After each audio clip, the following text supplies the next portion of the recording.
friends, welcome to another video. So today I wanted to take you through how I make these cute cottages. So this is out of porcelain clay. The actual type is Audrey Blackman. Yeah, this one. I'll leave it linked down below, but I usually get it from Bath Potters. So if you're in the UK. So yeah, I throw these little cute guys on the wheel and I'll show you how I make these start to finish. I then apply a clear glaze and then this is some silver lustre. So I'm actually going to do some silver, some gold and some copper lustre to these. So yeah, this is one I kind of made as a tester, but I'm going to make a whole load today and yeah, I'll take you through the process. So I first start with, this is 300 grams of clay and I'm throwing on these boards. I always mention these boards, they're from Hartley and Noble, but I particularly like these because I'm going to throw this form to be hollow.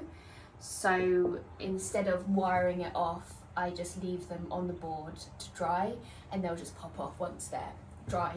So it means you don't have to disturb the kind of shape that you're making. I tried wiring it off and you just kind of easily distort that round shape because it is hollow and doesn't have the base. So yeah, so first I'm going to throw it down on the board. So the nice thing about these Hartley and Noble bats is that they come with different size inserts. So this is the smallest insert they have, which is 10 centimeters. What is that width, square, so yeah, it's 10 centimeters across. So yeah, just gonna whack it down, shimmy it into the middle. So we start with it as in the middle as possible. What is this? Yeah, I have multiple different colours of clay in the studio, so working with porcelain is a bit challenging. I always have little bits of clay in it, but I'm just going to remove that. So yeah, first going to centre it on the wheel.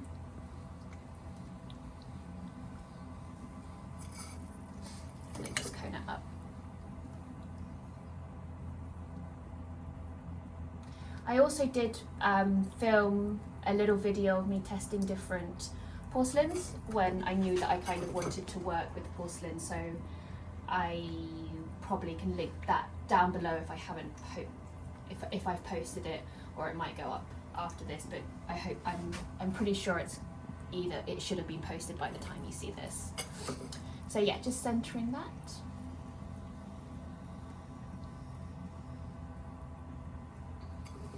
And so for this one I want to have the width, pretty much the width of that bat, probably just a little bit in, half a centimetre or something in. So just going to start with a small dome shape, and then because it's hollow, so I just dip my fingers in water and I'm going to push them all the way through to the bottom.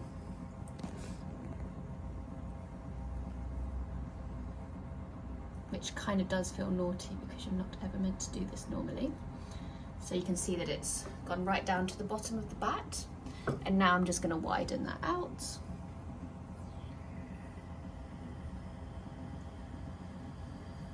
So kind of using that finger just to push out the base, well, the bottom of the wall.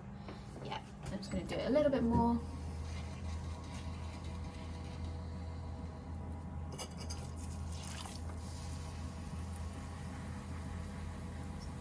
Want to use that sponge just to stabilize the bottom, because this can make the bottom go a little bit wobbly as you're moving the clay around.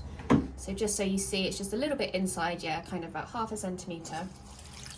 And then if you can kind of see the inside, you can see that I've gone right through to the board, and can you see, yeah, and then you can see the inside wall. So now I'm just going to start to throw a cylinder as normal, how you would normally throw on the wheel. So just going to bring up those walls.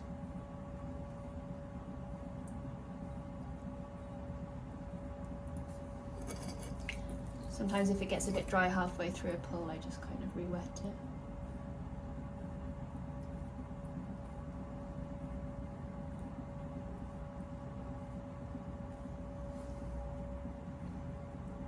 There's a little bit of a wobble at the top, so I might cut that off after I've got the height I want.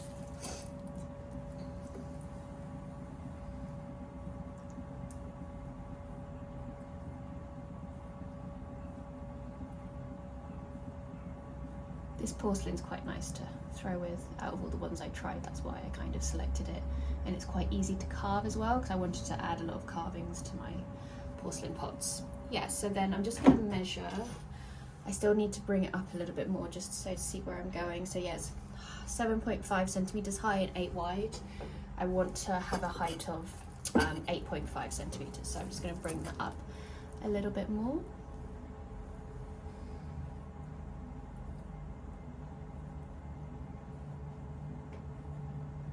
I'm just trying to make the top not too thin because I'm going to start to collar this into a to make the roof. So yeah, you don't want it like to be too thin.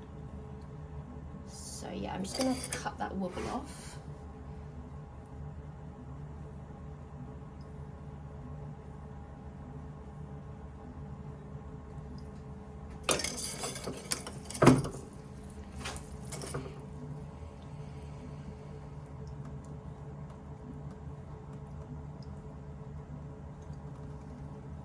Straighten up the sides a little bit. Yeah, so I'm just going to do one last pull just to get a bit of extra height.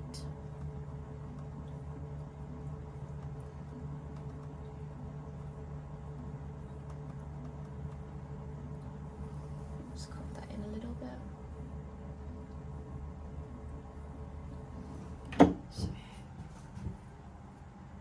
yeah, so that's about just about 8 centimeters. So it's a little bit lower than I wanted, but probably because I cut that top part off. There's a little bit of thickness in the base I could probably bring up.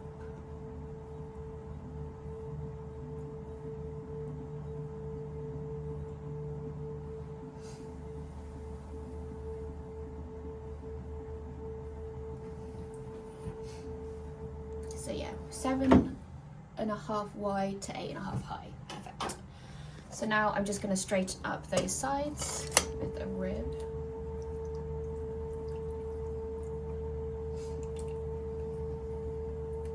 Just taking all of the water out, because once I start to colour it in, you won't be able to take that water out. So now you can have access. So it's better to do it now when you can have like access before this gets too narrow. So if you can see inside, there's a bit of a skirt. So you can leave that in and trim it once it's out of the off the bat, but I'm just going to use this kind of potter's knife just to kind of remove some of that excess, just so that it has a bit more of a straight edge on that inside, if you can see. And now I'm going to just straighten up those sides now. This, I mean, you can use any rib, but yeah, this one, if you want to know, is from Hartley and Noble as well.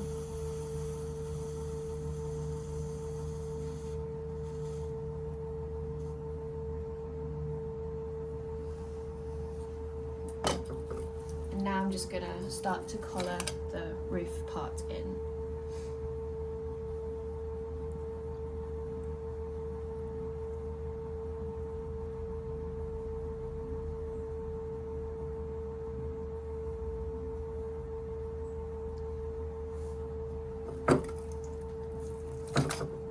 Start to shape that roof out, and then do this kind of 3-point, kind of looks like a bit of an OK sign, just to get it start to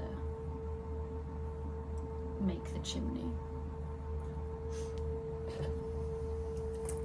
Just going to remove definitely all the water from the inside. I'm just going to cut that wobble in off as well.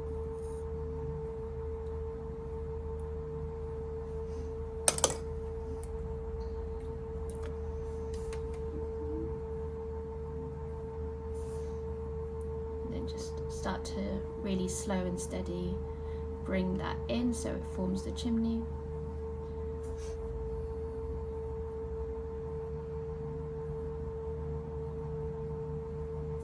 Just gonna start to kind of, as I go, I just make sure that the house is retaining kind of the shape I want, because as you collar in, it can distort your shape a little bit. So now I'm just going to change to my fingertips just to really get that really small because I want to be able to hang these on like a ribbon and put a little light inside, so I want to make sure that this isn't too wide that I can't do that.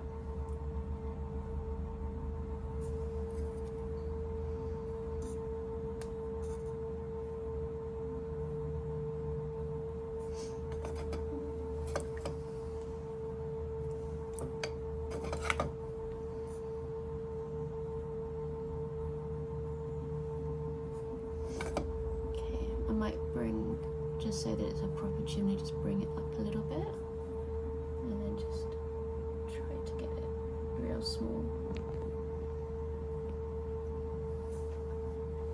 Yeah, so I think that's probably okay. I might just bring it in just a little bit more because obviously it will shrink smaller, so sometimes I just use a paintbrush just to smooth over the slip on the inside. Just compress that top a little, and then now I'm just gonna again just make sure that roof's a nice angle. I'm gonna carve all of this roof, so I'm not too worried about it being completely dead straight. And I'm also going to trim a little bit of excess off the wall, so again I'm not really too worried. I just want the general shape. So yeah, then just remove any of the excess off the side. I might just try to just, yeah, like that. So yeah, there is a freshly thrown cottage. And then the nice thing about these bats is you can obviously remove them. So yeah, now I'm just gonna let them dry, and I'm going to, once they're a bit firmer, ready to trim, I'll trim some excess off that wall before it's actually popped off the bat. So once it's like completely dry, it'll pop off. But before that happens, I want to put this back on the wheel and trim some of the excess off. And then after it's popped off, I'll do the carving and everything. But I'll show you each of those steps. So I think probably say this would probably be okay to trim tomorrow if you like put it in a central heated house, but in the studio, now that's a bit it's like more winter, I think probably a couple of days before I can trim it. So yeah, I'll show you that next. Hey friends, so today I'm going to be trimming the little porcelain cottages. I've left them in the house overnight to dry, and today I'll be trimming them on the wheels, so I'll just show you them just now. So yeah, they're much drier. I can kind of pick them up and not, oh, that one actually popped off the bat. So I actually trimmed them before that happened, so they're getting definitely at that stage. Some dried out more than others because this one was on the edge, so I think it got more yeah, airflow. But yeah, most of them are still attached to the bat. Yeah, like this one's still attached. So I'm gonna pop one on the wheel now. And oh yeah, so actually this is one I've already trimmed. I started carving the roof tiles, but you can see that I trim this wall away so that you're left with an overhanging roof. And I just think it looks much more realistic than these ones. So yeah, more like they kind of look a bit cuter once they've been trimmed so they have like a proper roof. So yeah, here is the cottage, and I'm just going to plop it in those bats just so that it easily centers it for me for trimming. I'm going to use a small loop tool, and so I'm just going to use a small loop tool and make a bit of a groove underneath where I want the roof overhang to be. And now I'm just going to bring that down into the wall.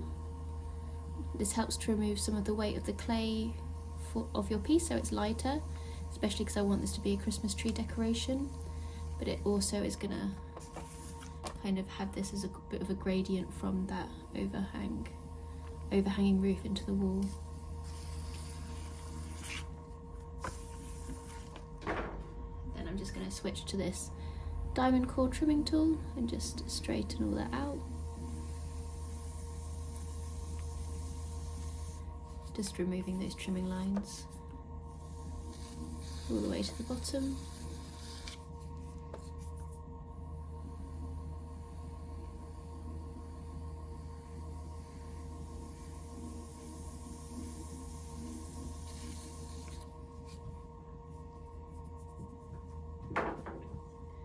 And then just smooth out that overhang. Get rid of any bits. I'm just going to take a sponge and smooth that off.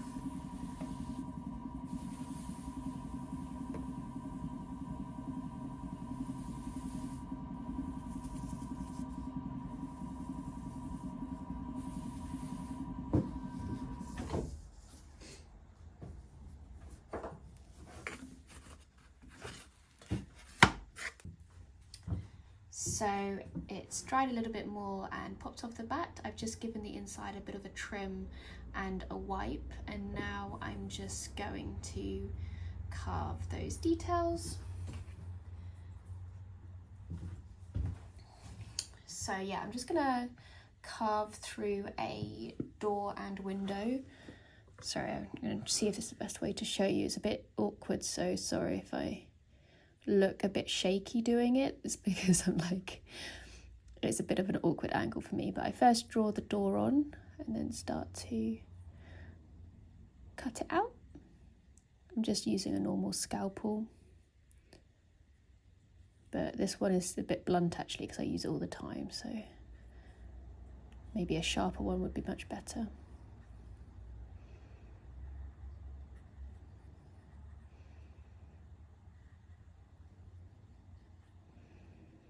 Push that through, and then I just go around and clean up those edges. I'm going to sponge it over anyway, so it's going to look much smoother, but I quite like to just go around the cutting after I've cut it out because it's always a bit rough when I first do it, and then I like to kind of just bevel that inside edge so it looks a bit neater. So that's the door done. Now I'm going to do the window, and I quite like this one actually because I can just poke it in a little bit and it's kind of gives a good size for a window.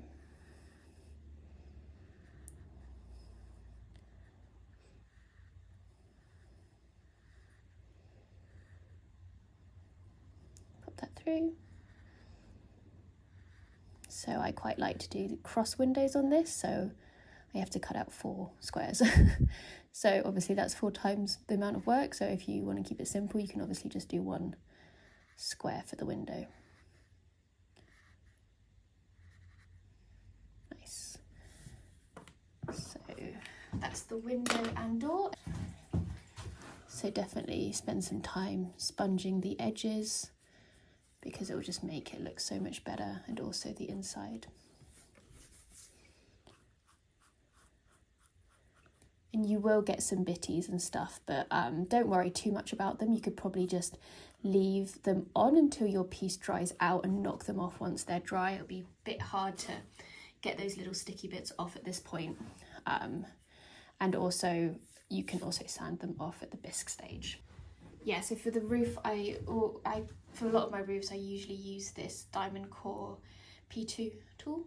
Much better. So yeah, I kind of twist the cottage as I go and you get like kind of a nice swirl. You can obviously use different shaped tools and whatever you want the roof to look. I have one that's looks like thatch, a bit more of a square version of this, so it looks a bit more like bricks or tiles. So this is just the one I quite like to use because it gives a bit of a more organic curved look. And then yeah, so just do that all the way to the edge of the roof. So yeah, that's that cottage carve. So you could leave it like that, super simple, which is nice. But I'm going to do a little bit more carving just because I want some design, like detailed design on the walls, so that when I put a light inside you can see it through, which I should be able to take a video and pop that on at the end. So yeah, so the example I gave earlier, this one is a bit of a celestial star design, and for this one I think I'm going to do more of a foliage kind of botanical-y design. So just kind of, the problem with this is that you have a danger of going through the wall, so I just give it a bit of pinch and just hope that I don't carve too deep. So yeah, I'm just going to do kind of a bit of a sweep. So this is what tool is this?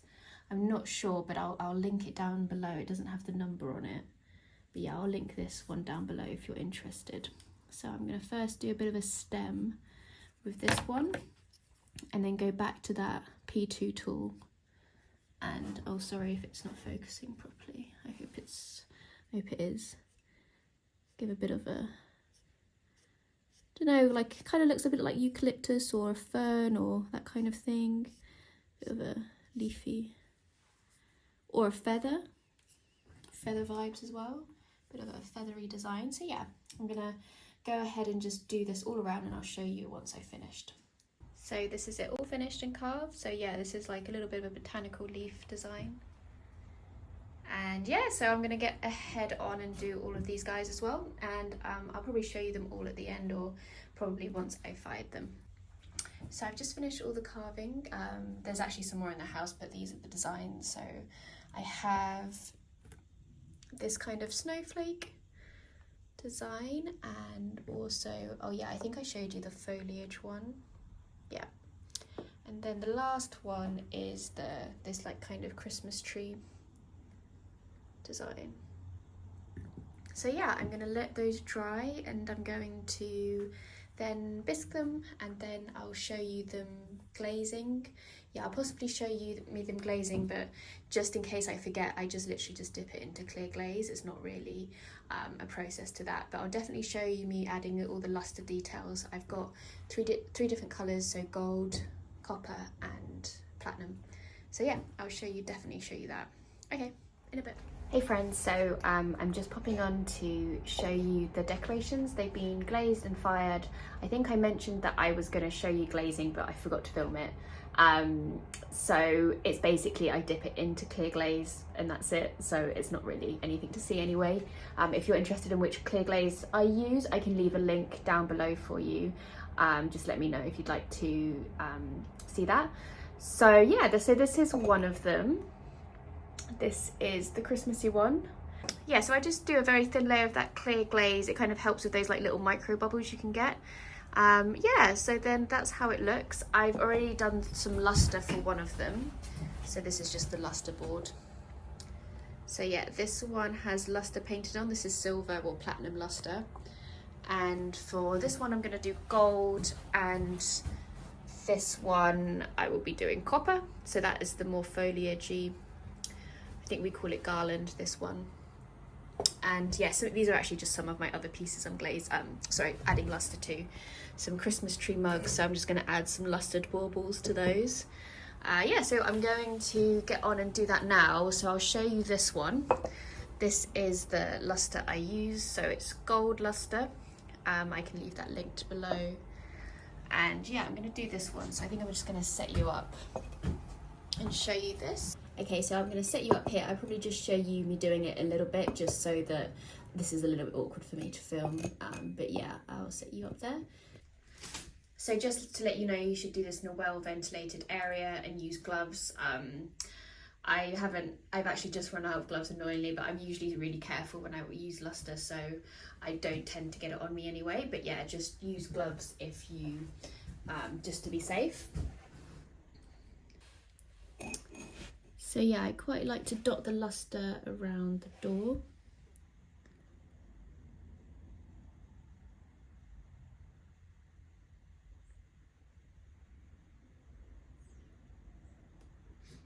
I just think it looks extra Christmassy.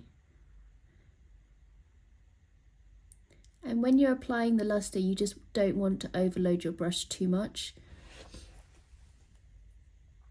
You kind of want to apply enough lustre to kind of do your design so it doesn't like run out, but adding too much lustre, if your brush is overloaded, will make, when you fire it, it will come out a bit funny. So it kind of looks a little bit, either it kind of just burns off, so sometimes when it's really thick you can't see the lustre, or it kind of goes a bit cloudy, like not properly metallic. So yeah, something like that is good, I would say. Yes, I'm just going to do a cross on the window, and then I just like to highlight my carving. So this little star on top, I'm just going to give it a little bit of a sparkle, like that. And then because these are going to be Christmas trees, I'm just going to give a little bit of a bauble on the end, which I think will look really cute. Kind of like that. So that's kind of most of the front done. I'm just going to go ahead and finish off the rest, and I'll show you once it's finished. So that's what it looks like all finished. Just spin it around. So yeah, just kind of highlighting the trees, adding a bit of tinsel, some sparkle. Yeah, so then this goes into a firing up to 700 degrees C, and then it will turn into gold, shiny metallic luster. So I think I'll sign off there. I'm going to get on and lustre all these pieces, put them in the kiln. I kind of know that I probably will forget to finish the result just because we're in the depth of Christmas making and everything's a bit crazy at the moment. So I will probably insert either some photos of them all finished and lit up, because I'll be taking some like nice videos of them once they're all finished, strung up with the light, so you can kind of see how nice the light is shining through the porcelain, and then what the lustre looks at the end, how the lustre looks like at the end. So yeah, I'm gonna sign off here. I hope you enjoyed this video, and I probably won't see you until the new year, so Merry Christmas, or like enjoy all the festivities, and Happy New Year everyone. Okay, happy pottering, bye!